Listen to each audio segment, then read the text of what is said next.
Exercício 6. Um corpo desloca-se sobre uma trajetória retilínea, obedecendo a função horária S igual a 65 mais 2t menos 3t ao quadrado no SI. Com base nesse deslocamento, coloque certo ou errado nas proposições abaixo.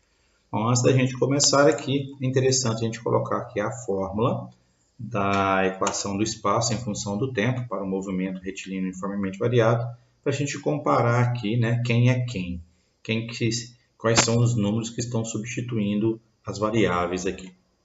Bom, ele fala que o espaço inicial do corpo é 65. Realmente é 65, tá vendo que aqui o termo independente, né, sem nenhuma variável, é a posição inicial. E realmente é 65, só que o pecado aqui foi o quilômetro, e aqui está sistema internacional, então teria que ser metro, né? E não o quilômetro. Então, por isso que a proposição está equivocada. A função horária da velocidade para esse corpo é v igual a 2 menos 6t. Bom, então, para verificar isso, eu já até coloquei aqui que está correto, porque eu já percebo o seguinte, a gente tem que pegar a fórmula da velocidade, v igual a VO mais AT, e a velocidade inicial aqui, ó, é o 2. Então, esse 2 aqui é a velocidade inicial. Bacana. Agora, veja bem, aqui é o número 3 e aqui está 6. Aqui é o lugar da aceleração na fórmula v igual a VO mais AT. Por que aqui está 6 e aqui está 3? Então, vejamos, será que aí a proposição está errada? Não, eu já até me adiantei e coloquei que está correto. Então, por que é 6? Porque a gente percebe que a fórmula tem o dividido por 2. Então, quando ele te dá uma função, geralmente ele já simplificou o número que estava aqui por esse 2. Portanto, o número que estava aqui antes de simplificar era o 6. Porque ao simplificar 6 por 2, aqui ficou o 3.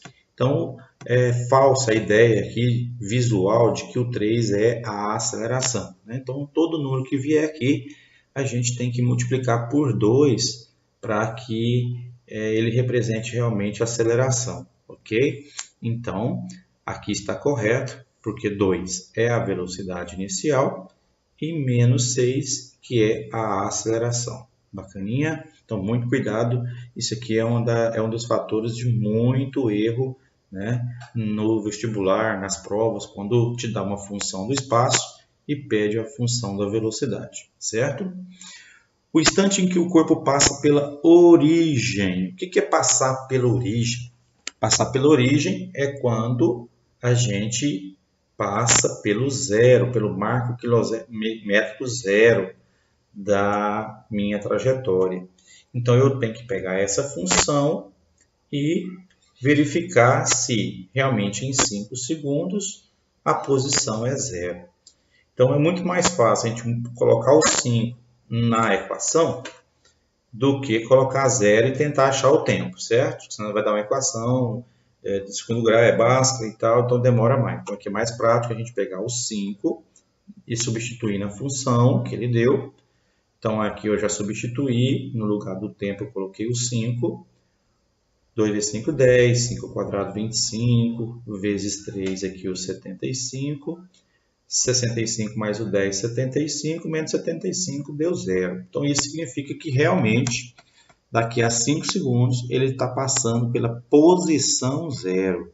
Então, isso significa que realmente ele está passando pela origem em 5 segundos. Bacaninha? Então, é uma coisa muito importante também, teórica, que a gente precisa saber.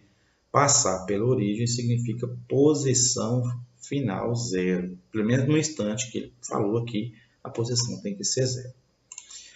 Será que o espaço que o móvel ocupa daqui a 2 segundos é 57? Então, a gente basta pegar o 2, substituir na função, fazer as continhas aqui, que a gente já verificou no item anterior, multiplicando, elevando ao quadrado aqui. Então, eu percebo que 65 mais 4 deu 69, 3 vezes 4 deu 12, e essa subtração realmente deu 57. Então, a gente verificou que no instante 2 segundos, a posição ocupada 57. Veja que é espaço, posição e não é distância percorrida, ok? Porque ele saiu do 65 e chegou no 57, então ele não andou 57 quilômetros. Ele está, ou metros, aliás, ele está ocupando a posição 57 metros, ok? Então está correto. No instante 1 segundo, o corpo possui movimento progressivo e acelerado. Aqui nós temos um assunto também extremamente importante, extremamente teórico, que é classificar o movimento num movimento uniformemente variado. E é muito delicado isso aqui. Então, o movimento para ser progressivo ou retrógrado, ou seja, ida ou volta, depende do sinal da velocidade. Então, primeiramente, vamos descobrir o sinal da velocidade. Daqui a 1 segundo, peguei aquela função da velocidade que a gente descobriu lá no item anterior, né? Aqui nesse item aqui, ó, a gente descobriu a velocidade, viu que ela realmente estava correta. E agora a gente vai pegar ela de novo, substituir o tempo 1, 6 vezes 1, 6, 2 menos 6, menos 4. Então, quer dizer que se a velocidade deu negativa, não pode ser progressivo, e sim retrógrado, certo? Então, já por aí, ela já está equivocada, certo? Mas como saber se é acelerado? Vamos aprender, porque aqui a gente já poderia colocar errado, só por esse motivo, mas e acelerado? Será que é acelerado? Então, vamos ver como que a gente faz. Quando não tem nenhum gráfico para a gente verificar se a velocidade aumentou ou diminuiu em um determinado intervalo de tempo. Quando não tem nenhum desenho mostrando, né?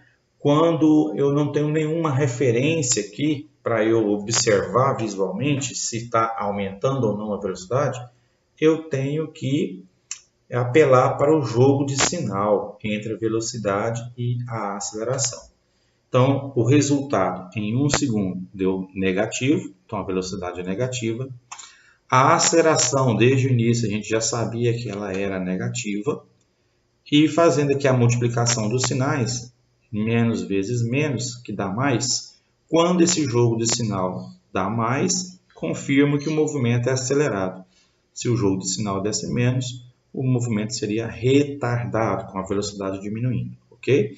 Então, a gente não pode confiar no sinal simplesmente da aceleração, a gente tem que fazer um jogo de sinal para descobrir se o movimento é acelerado. Olha que interessante, aqui o movimento foi acelerado e a aceleração é negativa. Então, é um erro a gente imaginar que movimento acelerado, a aceleração vai ser sempre positiva.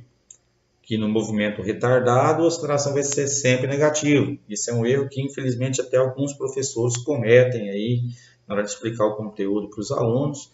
Esse equívoco é um equívoco grave, né? Que a gente tem que observar que existe movimento acelerado com aceleração negativa, que foi o que aconteceu aqui, ok? Por isso que a gente tem que confiar no jogo de sinal. Aí a gente percebe, então, que a questão está equivocada em função desse retrógrado aqui, ok? Então, até a próxima.